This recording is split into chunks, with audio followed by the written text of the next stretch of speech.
Coming up on Guardians of the North. I got a call from the chief. I could tell, right away that there was something wrong. Here we go, right? We're gonna lose this community. Every summer we deal with hundreds of wildfires. The fire, it's like a living thing. It's creating its own weather. We're protecting livelihoods, communities. We are protecting the North.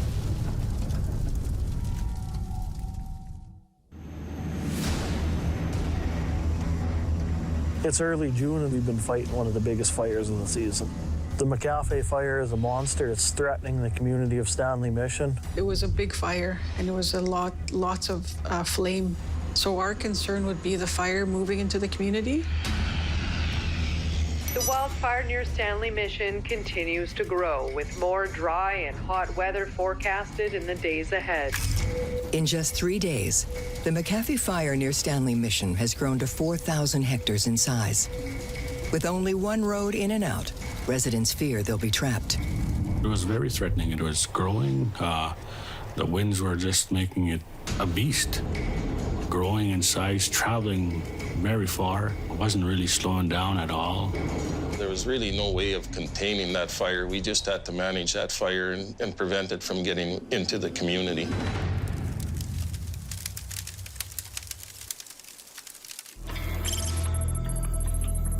With the fire too hot for ground crews, the team in La Ronge prepares for a tactic called aerial ignition. In short, they plan to fight fire with fire. That fire was pretty close to my hometown. I wanted to help my team go protect our community. Before their mission starts, Convair 580 set up a fire retardant line, or mud line. The mud line will prevent the fire they start from spreading too far. Once we got our mud line established and in place and it was safe to do so, they got to work. The team loads their aerial ignition device into the helicopter and flies a strategic line between the main fire and the town of Stanley Mission. We create a barrier so the fire won't go towards the community itself, which was pretty close. At regular intervals, the aerial ignition device drops combustible plastic spheres that ignite as they hit the forest floor. You can see the flames right behind you, like you're pouring gas on it. You can feel the heat. You got a fire coming this way, and what you do is you light up to take that fuel away from the main fire, and you suck those two fires in together. It's not going to put it right out, but it's going to allow you to get ground crews in there. It's not every day we could hang out of a helicopter and fight fire with fire from the air. It was pretty intense. Making several passes, the burn team drops more than 3,000 combustible spheres, starting a man-made fire that connects nearby water bodies and other natural fire breaks. So when that fire came up, this fire sucked it in, and it slowed it down. It was very successful. It actually tied up a large area of fire line that we didn't have to actually put men on the ground to put it out. The backburn creates temporary breathing room for the nearby community, but the fire continues to grow. The winds were coming from a different direction every day. The fire was moving a different direction every day. While teams fight the fire from the air, Mitch and Pierce from Saskatchewan First Nations Emergency Management race to Stanley Mission. With the town in danger, they need to quickly train local firefighters on how to use their new fire truck. This is the first time we've ever been involved in an emergency training session where there's an actual wildfire threatening a community.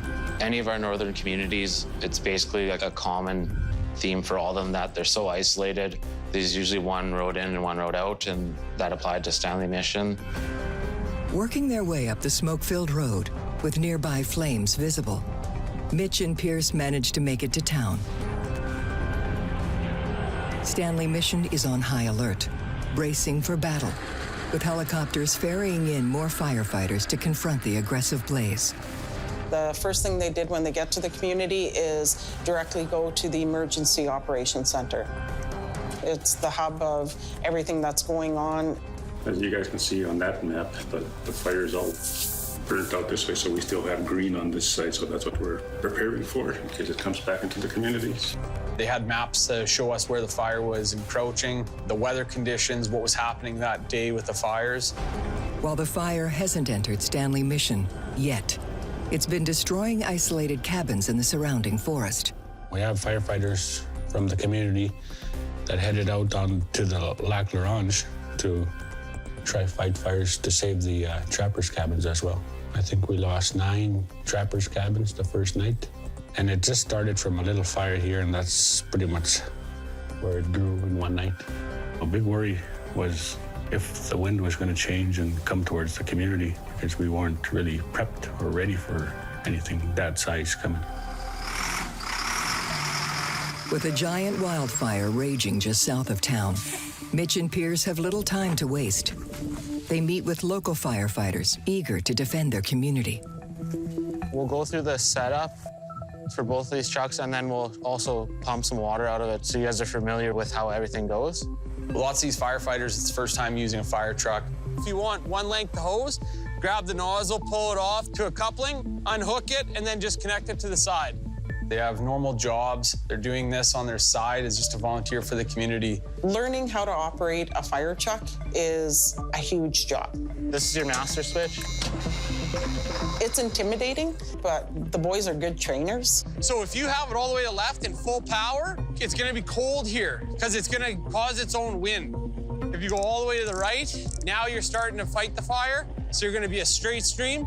We taught them how to pump water out of the truck, fill the truck, draft out of a lake if they needed to. They'll take the cold water from the tank and circulate it through the pump because the water in the pump will heat up really quick.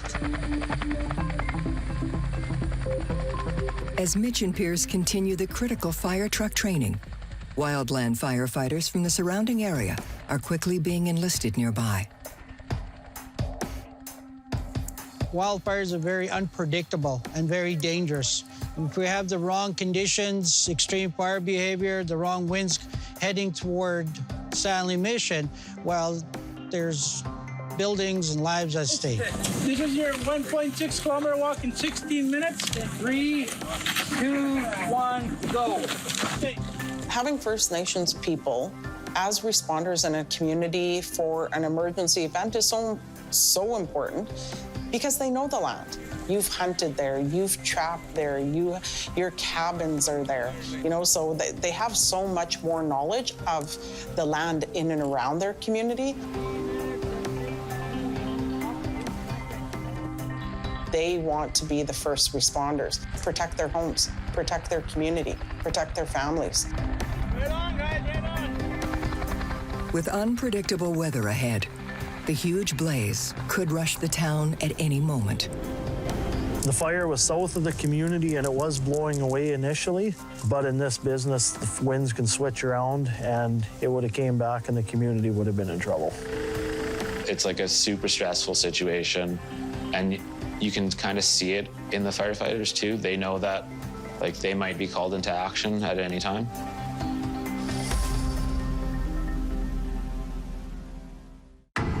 The McAfee fire is a monster. It's threatening the community of Stanley Mission. It's not every day we could hang out of a helicopter and fight fire with fire from the air.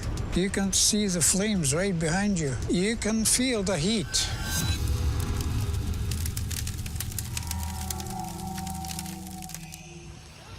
As it continues to grow, the McAfee wildfire remains a constant threat to the isolated northern community of Stanley Mission. The fire was bigger than we normally experience. We've had bigger for sure. The exception with that fire was how quickly it got to the size that it did. It was a very aggressive wildfire. As attacks continue from the air, ground crews built fire barriers in the dense forest north of the blaze. Julian was working with heavy equipment on the ground. He was creating other fire breaks around the community and around structures, and he did that for 4 or 5 days. Strategy is, just to cut some lines with the dozers, protect the town. He's literally pushing down trees, but they try and clear it as much as they can so the fire won't jump over it. We started earlier, we came in, there was lots of guys here, lots of crews. We had guys from other bases come in to help us out. Oh, it's fucking hectic. We've got all our resources on it. With the flames only a few kilometers away, the mood in Stanley Mission remains tense. The south side of the fire is rank 2 to rank 3. Every day we had a meeting. That's pretty much where we sat down here. We had our own command posts of the fires. We had a very technical team that were here. Tankers were out a couple times today. We had very good support from them today, as well as the helicopters and ground crews. We were talking about the weather conditions, what the next few days were going to look like, how that fire had progressed through the day. Maximum temperature of 21, RH of 24. The winds will be switching to come from the north, northeast, and easterly. So our concern would be the fire moving into the community, and then the other concern is the smoke. If the wind shifted, then the smoke would come into the community. While not yet calling for a full evacuation, it's time to move the community's most fragile members to safety. We would move the babies and the young families, and then the elders, and then the ones that have any health conditions. Because the smoke is really, it really impacts the health. A constant worry is the single road in and out of the town. The fire actually did end up jumping the road and burning along the road for quite a ways. To preserve the only evacuation route, the volunteer fire department has to put their new training to an immediate test. There was lots of fire as you drove into Stanley Mission on the side of the road, and we wanted to make sure that those spots were dealt with. So who's going to be the hot nozzle guy? If wants to grab the nozzle and hose, grab a middle of it and pull it all off. Give this signal when you want water. So we're just hitting some hot spots around here, trying to wet down some of the areas that are still flaring up a bit. The fire gets so big and so high, blowing these little embers of fire. It was bringing the embers up to the vortex of the heat and actually dropping it in different areas of the community. So when you're working the line, you got to make sure you check your surroundings for the trees. Oftentimes, you won't even see the fire. It could be under the ground, and it could be burning for a long time before anybody ever notices it. It'll look like it's not even burning, but underneath, it'll still be smoldering. Knowing your surroundings is a huge part of firefighting. Try and hit to the right as well, back in there like that. Yeah, just behind that tree, there's a spot. Being on the roadway into the community, there's lots of action. So there's cars driving by, fire trucks driving in and out, helicopters up in the air, there's water bombers, tankers going overhead. There's many different organizations helping out there to try and protect that community from the fire approaching it, and it gets to be pretty chaotic. For 5 days, favorable wind conditions and the work of firefighters managed to keep local residents safe. But on day 6, things take a dangerous turn for the worse.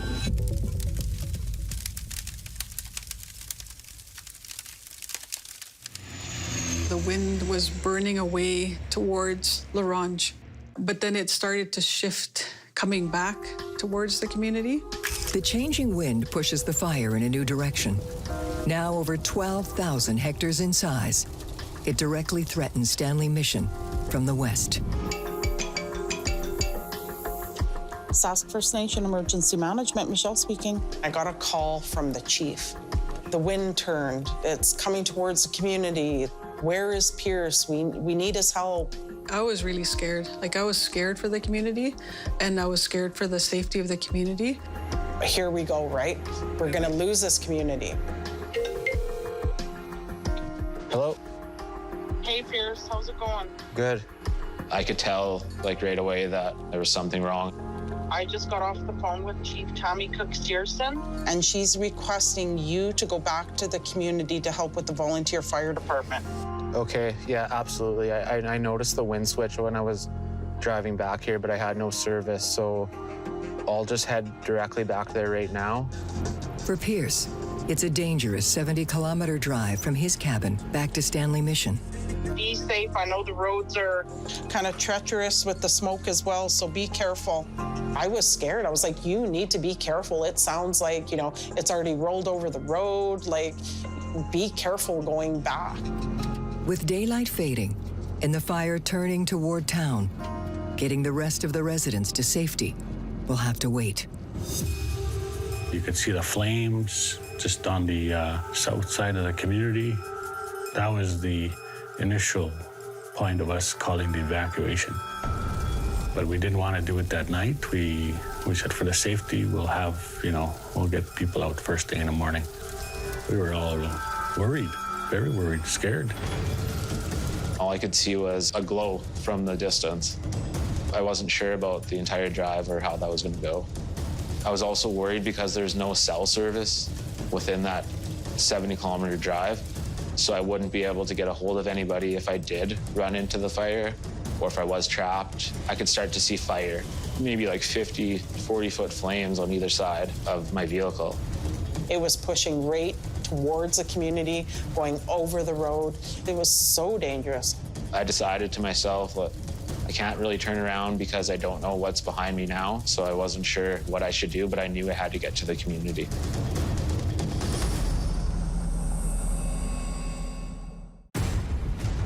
So our concern would be the fire moving into the community? It was pushing right towards the community, going over the road. It was so dangerous.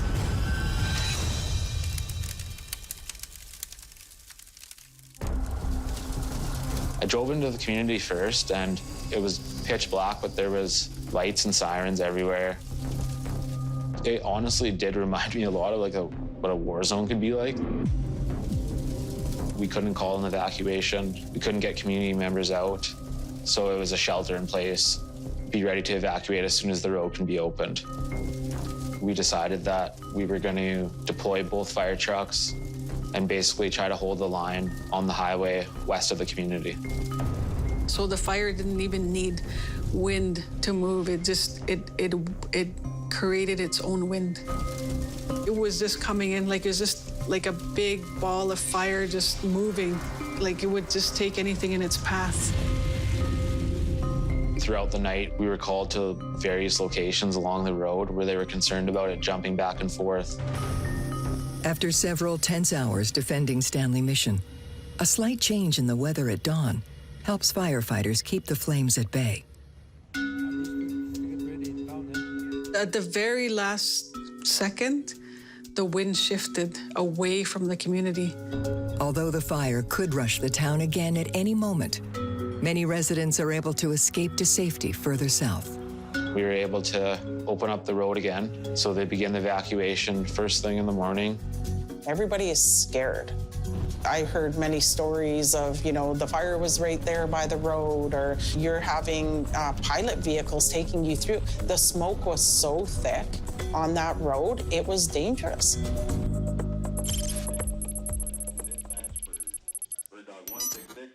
With the community still in jeopardy, aircraft mobilized to attack the new section of fire that has flanked the town to the northwest. PHX. I was working down at Prince Albert Tanker Base. Once we got our dispatch, we grabbed our papers, had a quick briefing. So we're going back to the McCafe. We're going to be working on the northwest corner. Let's go. Yep. Sounds good. Jumped in our planes and we were en route to the Stanley Mission fire. Clearing flat, clearing the right. Clear it. In up and cross check. Fuel panel. Turning two.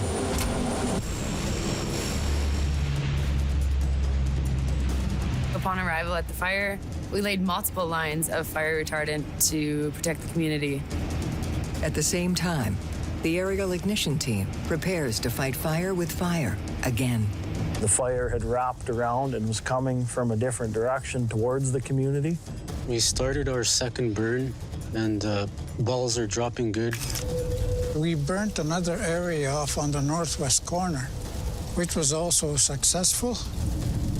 Wow, we got to see it firsthand. We were out on the road, we seen the helicopter going around. And after we did our burn, the skimmers were there to cool the fire down. The The aerial ignition is executed perfectly. For the second time in the span of a week, a controlled man-made fire has helped protect Stanley Mission. I feel very proud to fight fire with fire to protect my hometown, my community. Over the next few days, another change in the weather is cause for celebration. There was call for rain, and then it started raining, and it didn't stop. It just rained and rained and rained and rained. We were happy because we knew there was a lot of rain coming. The wet weather cools the fire enough for ground crews to approach it from all sides. Aided by hundreds of firefighters from the surrounding area, they start the labor-intensive process of putting it out. The fire will burn just more than the surface. It'll burn down into what we call the duff layer, which is the area below the surface. They use hoses, Pulaskis, shovels, and they put the fire out. And without ground crews, we're really nothing. We're wasting time. They are the whole thing. They're everything on the ground. Eventually, that fire was contained. It felt good. It felt like you accomplished something and you helped everybody out.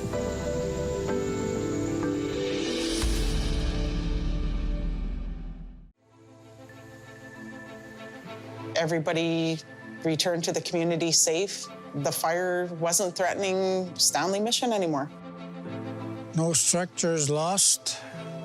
The fire didn't come right to their doorstep. Maybe their back door, but didn't come that close. All the firefighters that came to our community, every single one of them made a difference. I really feel that we are protecting the North. We're protecting people's lives, we're protecting structures, livelihoods, communities. There's a lot of people that we all work together to accomplish the goal at the end of the day. That's to save the North.